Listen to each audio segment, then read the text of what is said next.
صدقے میں آقا سارے جہاں کو دین ملا، بے دینوں نے کلمہ پڑھا، لا الہ الا اللہ۔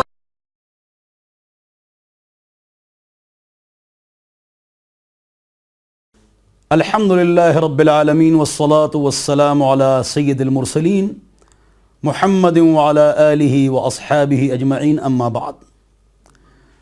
آج آپ حضرات کے سامنے تین نہایت ہی اہم موضوعات پر بات کرنی ہے۔ اللہ رب العزت ہم سب کو سمجھ عطا فرمائیں اور صحیح دین سمجھنے کی توفیق نصیب فرمائیں۔ پہلی بات تو یہ ہے کہ استخارہ کے سنٹر بنے ہوئے ہیں، علماء کرام کو لوگ فون کرتے ہیں کہ ہمارے لیے استخارہ کیجئے، تو استخارہ پر بات کرنے کی ضرورت ہے کہ کیا چیز ہے، کیوں کیا جاتا ہے۔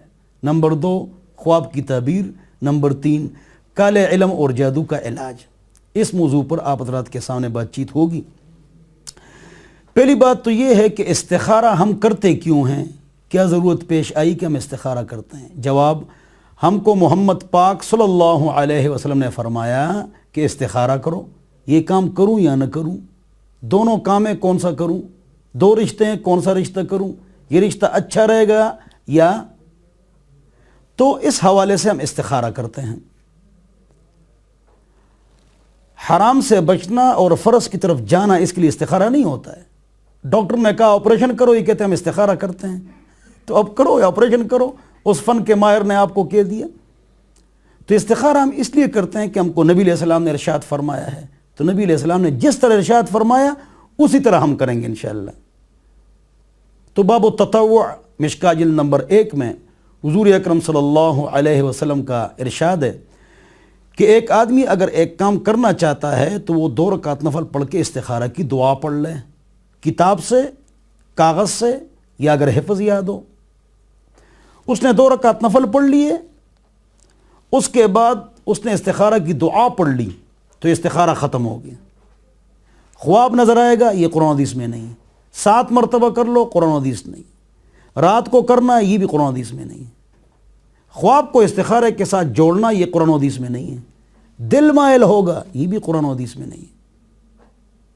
اور رنگتیں دیکھو گے، خواب میں پانی دیکھو گے، خواب دیکھو گے، یہ بھی قرآن حدیث میں نہیں ہے۔ استخارہ خود کرنا پڑے گا۔ پاک پیغمبر محمد صلی اللہ علیہ وسلم موجود ہیں اور تمام صحابہ کرام خود استخارے کرتے ہیں، انہیں تو حضور سے استخارہ نہیں کرایا، تو استخارہ خود کرنا پڑتا ہے۔ استخارے کے لوگ فیس لیتے ہیں، حرام ہے۔ اللہ ہم سب کو سمجھ عطا فرمائے۔ میں نے آپ کا استخارہ کر لیا، جی کرو، آپ کو کہاں سے خبر مل گئی، تیرے پاس وہی ہے یہ؟ استغفر اللہ۔ استخارہ کا کیا معنی ہے؟ اللہ سے خیر طلب کرنا۔ آپ نے 2 رکعت نفل پڑھ لی، استخارہ کی دعا پڑھ لی، بس اللہ سے خیر طلب ہو گیا، بس جاؤ۔ جی پتہ کیسے چلے گا کہ یہ کام اچھا ہے برا ہے؟ جواب یہ کہ آپ کو کس نے بتایا کہ اس سے پتہ چلے گا؟ غیب کی خبر حاصل ہوگی، کس نے بتایا ہے؟ اس کا تو مطلب ہے اللہ سے خیر طلب کرنا۔ آپ نے اللہ سے خیر طلب کر لیا، بس اللہ خیر ڈال دے گا انشاءاللہ۔ ہمارے استاد شہید مولانا ترمان صاحب نے فرمایا کہ ایک آدمی صدر مسجد میں میرے ساتھ ملا کہ آپ سے ایک کام ہے، عصر کے بعد ملا، جی استخارہ کر لیجئے، میں گاڑی خریدوں یا نہیں خریدوں؟ تو میرے استاد نے فرمایا کہ 2 رکعت نفل پڑھو، استخارے کی دعا پڑھ لو اور جیب میں پیسے ڈالو اور گاڑی خرید لو۔ تو اس نے کہا فلانے عالم نے میرے استخارہ کرایا تھا کہ 2 سال گاڑی مت خریدو، آپ کے لیے بہت برا ہے، اچھا نہیں ہے۔ تو میرے استاد نے فرمایا اس نے ویسے آپ کو پیدل پھرایا، اللہ کے مطلب گاڑی خریدو۔ تو یہ حالات ہے، 15 دن میں یہ کام ہو جائے گا، جی جھوٹ بولتے ہیں، کرو نہ کرو ان کو کیا پتہ۔ حضور اکرم صلی اللہ علیہ وسلم نے زید کا رشتہ زینب سے کرایا، قرآن میں ہے، طلاق ہو گئی، کل کی خبر تو اللہ تعالیٰ کے پاس ہے۔ تو اس کو سمجھو، ایسے افراد کے پاس نہ جاؤ۔ اللہ ہم سب کو سمجھ عطا فرمائے۔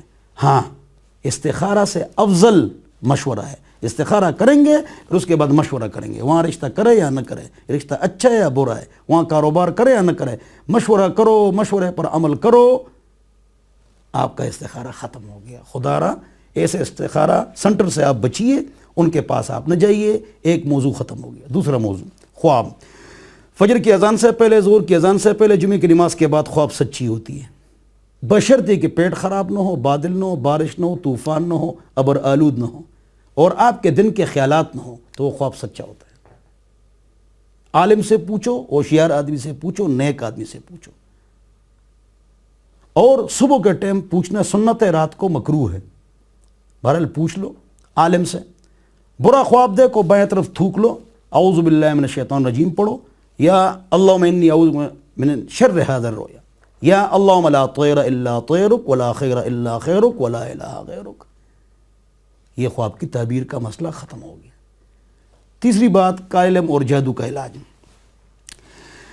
کالے علم اور جادو کے علاج کے لیے میں آپ کو ایک آسان وظیفہ بتاتا ہوں، یقین شرط ہے۔ تفسیر ابن کثیر میں علامہ ابو الفدا اسماعیل ابن کثیر الدمشقی رحمۃ اللہ علیہ نے فرمایا، جب 2 صورتیں اتر گئی، آخری 2 صورتیں اتر گئی، ترک غیر ذالک، حضور اکرم صلی اللہ علیہ وسلم نے تمام اعمال چھوڑ دیے، صرف یہ عمل فرماتے تھے۔ یہ میری دلیل ہے۔ لہذا فجر کی 2 رکعت سنت یا فرض کے بعد پڑھ لو، یا مغرب کی 2 رکعت سنت یا فرض کے بعد پڑھ لو، کیا پڑھ لو؟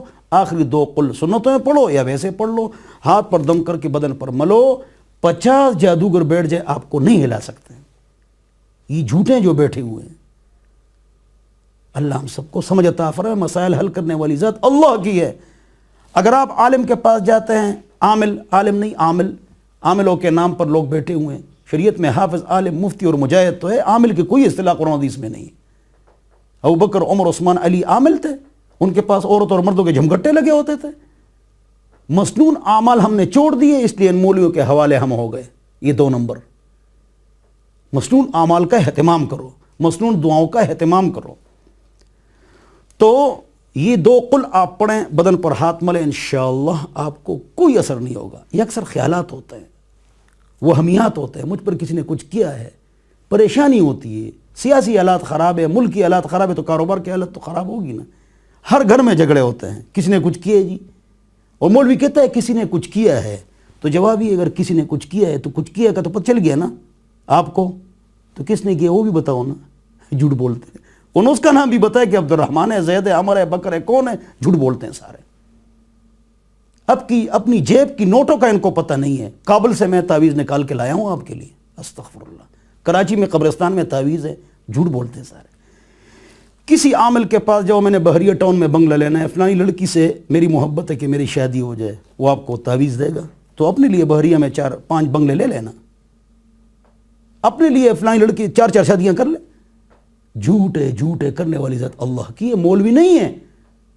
اللہ سب کچھ کرنے والی ذات ہے۔ 2 رکعت نفل پڑھیے، یہ لمبے لمبے وظیفے میں بھی دیتا ہوں، علماء بھی دیتے ہیں، بھئی اللہ کا یہ نام پڑھو، بہترین وظیفہ 2 رکعت نفل، اللہ کے سامنے رونا، بَكُوَ إِلَّا فَتَبَاكَوْا، رو یا رونے کی شکل بناؤ، رونا تو ختم ہو گیا۔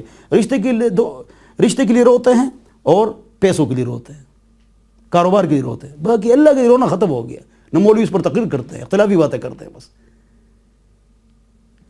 تو ایسے افراد کے پاس نہ جاؤ تعویذ کے لیے جو زعفران مانگے۔ 1 تولہ زعفران پر ہزاروں تعویذیں ہو سکتی، ہر ایک سے 1 تولہ لیتے ہیں۔ میں نے جی تعویذ لکھنی ہے، استغفر اللہ، جھوٹ ہے۔ 100 آدمیوں سے آپ نے تولہ زعفران لے لیے تو 5 لاکھ روپے ہو گئے۔ ایسے مولیوں سے بچے، زعفران مانگے، کالا بکرا مانگے، کالی مرغی مانگے، غیب کی خبریں بتائے، عورتوں سے جو گٹھا بات چیت کرے، عورتوں کو سامنے بٹھائے، ان کے پاس اب نہیں جانا ہے۔ حضور نے پردہ کیا، مولوی پردہ نہیں کرتا۔ اللہ ہم سب کو سمجھ عطا فرمائے، پردہ واجب ہے، لہذا جو بے پردگی کرے یا 5 وقتہ نماز نہ پڑھے۔ کون سا عامل، عالم، مذہبی لیڈر، مذہبی اسکالر، چاہے ٹی وی میڈیا کے ہیں، جس میں 10 باتیں ہوں، وہ اونچا اسکالر ہے، عالم ہے اور پیر ہے۔ جس میں 1 بات نہ ہو، وہ 2 نمبر اور ڈھاکو ہے۔ حضرت علامہ آلوسی تفسیر روح المعانی میں فرماتے ہیں کہ ایک پیر ہے اور اس کے مرید ہوا میں اڑ رہے ہیں، اللہ اکبر، لیکن ان کی زندگی سنت کے خلاف ہے، سمجھو یہ دین کا ڈاکو ہے۔ ان کا قول ہے، دیکھ لیں، جس میں 10 بات ہے، وہ ہمارے لیڈر بھی ہے، مذہبی بھی، سماجی بھی، سیاسی بھی۔ یہ سارے ہمارے لیڈر نہیں ہیں جو نماز نہیں پڑھتے ہیں، وہ اللہ کے دشمن ہیں۔ ہمارے لیڈر کیسے ہیں؟ 5 وقت نماز پڑھے، جماعت سے پڑھے، فجر کی نماز میں حاضر ہو، شرعی پردہ کرے، عورتوں سے اختلاط نہ کرے، سنت کے مطابق اس کی زندگی ہو، غم سنت کے مطابق، شادی سنت کے مطابق، اختلاط نہیں، گانے بجانے کے آلات سے وہ دور ہو، لوگوں کے گھروں پر جا جا کر دفتروں پر ملکوں میں چندے نہ کرے. جو عالم صحیح کام کرے گا اس کو کسی ملک جانے کی ضرورت نہیں ہے، اللہ سارا نظام اس کا چلائے گا انشاءاللہ. یہ صحیح عامل اور عالم اس کو کہتے ہیں.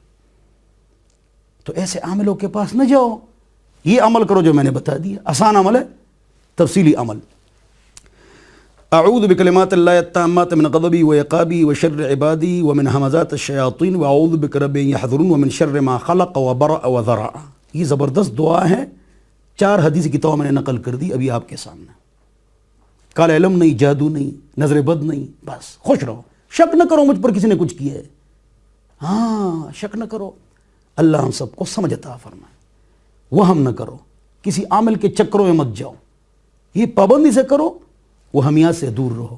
وہمیات پر بھی پروگرام کریں گے، وسوسے پر بھی کریں گے، امت میں جوڑ اس پر بھی پروگرام کریں گے.